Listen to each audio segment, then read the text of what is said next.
Hello everyone, today I'll show you how to edit border in Google Spreadsheet. Open your Google Spreadsheet. Now I'll edit this border. First you click on this blank space and select whole spreadsheet. Now click on this border option and select all border option. First I'll change border color. I'll add this border color and see this border color already changes. Also I'll change border white and see this. Also you can add dash border here and this is dotted border and this is double line border and see this. Also you can add only outside border.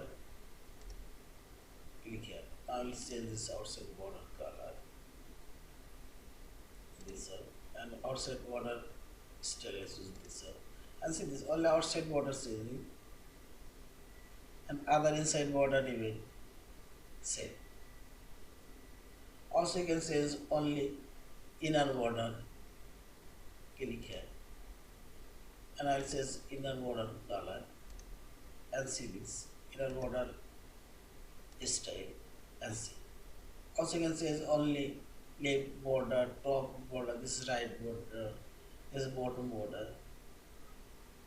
Yeah, this is. Thank you for watching. Please subscribe, like, share and comments.